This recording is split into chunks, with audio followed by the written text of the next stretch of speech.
తుది దశ ఎన్నికలకు ముందు మోదీ ఇచ్చిన ఇంటర్వ్యూ ఇప్పుడు చూద్దాం. संविधान पढ़ ले, देश के कानून नियम पढ़ ले, मुझे किसी को कुछ कहने की जरूरत नहीं है. सर, इस बार चुनाव में हम देख रहे हैं कि एक पर्सनल अटैक्स बहुत हो रहे हैं. लाइक आप पर भी कई बातें बोली गई हैं और आपकी तरफ से भी कुछ लोगों को कुछ बोला गया है. तो पर्सनल अटैक्स किस लिए इस बार आपको लगता नहीं ये शैली नहीं होनी चाहिए चुनावों में? जहाँ तक मोदी का सवाल है, मैं तो पिछले 24 साल से गालियाँ खा करके गाली प्रूफ हो गया हूँ. मौत का सौदागर किसने कहा था? गंदी नाली का कीड़ा किसने कहा था? और मेरे यहाँ तो पार्लियामेंट में एक दिन हमारे एक साथी ने हिसाब लगाया था, 101 गालियाँ गिनाई थी. तो चुनाव या चुनाव न हो, ये लोग मानते हैं कि गालियाँ देने का हक उनका ही है. और वे हताश निराश इतने हो चुके हैं कि गालियाँ देना, अपशब्द बोलना, ये उनके शायद जहन में है, उनके स्वभाव में हो गया है. प्रधानमंत्री जी, एक आरोप विपक्ष और लगा रहा है कि ईडी, आईटी, सीबीआई इसका इस्तेमाल किया जा रहा है विरोधियों को दबाने के लिए. मेरा मीडिया को सवाल है कि विपक्ष ने आपको ये कूड़ा कचरा पकड़ा दिया, वो कूड़ा कचरा लेकर के आप हमारे पास पहुंच जाते हैं.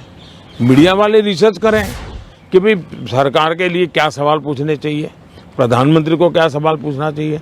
जो कूड़ा कचरा फेंक रहा है उसको पूछो ना, भाई तुम ये जो कह रहे इसका सबूत क्या है, कानून नियम क्या है, उसको पूछो ना.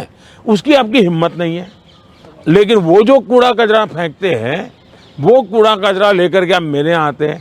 ये ठीक है कि मैं रिसाइकल के मानता हूँ, तो मैं इस कूड़े कचरे का रिसाइकल करके उसको खाद में परिवर्तित कर दूंगा और उसमें से देश के लिए कुछ न कुछ अच्छी चीज़ें पैदा कर दूंगा, इसलिए वो तो मैं करूंगा. लेकिन सरकार क्या करती है? आज गांव के सरपंच को चेकबुक पर सही करने का अधिकार होता है, देश के प्रधानमंत्री को नहीं है. ये इतना नॉलेज नहीं है इन लोगों को. देश के प्रधानमंत्री के पास इस प्रकार का कोई अधिकार नहीं होता है. मोदी सरकार का मैंडेट क्या है? मोदी सरकार ने अपने अफसरों को कहा है कि मेरी सरकार करप्शन के विषय में जीरो टॉलरेंस. अब ये दफ्तर के अंदर बैठे हुए लोगों का काम है कि उसको लागू करें. और सचमुच में तो किसी जमाने में 10 साल में मनमोहन सिंह जी की सरकार थी, 34 लाख रुपया पकड़े गए थे. 34 लाख रुपया मतलब एक स्कूल बैग में आप आ जाए. वर्तमान में ईडी ने 10 साल में 2200 करोड़ रुपया पकड़ा है. ये तो टीवी पर दिखता है, ये तो कोई झूठबाजी हो नहीं सकती है. अब जो 2200 करोड़ देश को वापस लाया है, ये उसका सम्मान होना चाहिए, उसको गाली गलौज होना चाहिए. तो गाली गलौज कौन करता है? जिसका पैसा गया है वो गाली गलौज कर रहा है. 2200 करोड़ जिसके जेब में से गया है, जिसने चोरी कर करके इकट्ठा किया था, वो पकड़ा गया, वो चिल्ला रहा है. इसका मतलब ये जो चोर पकड़े जा रहे हैं, इसमें जिसकी भागीदारी होगी वो चिल्लाएगा.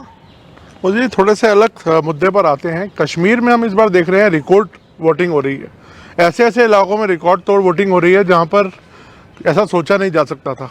इस पर आपका क्या आंकलन है, आप कैसे देखते हैं? पहले तो मैं चाहूँगा कि कश्मीर की जो स्थिति बदली है,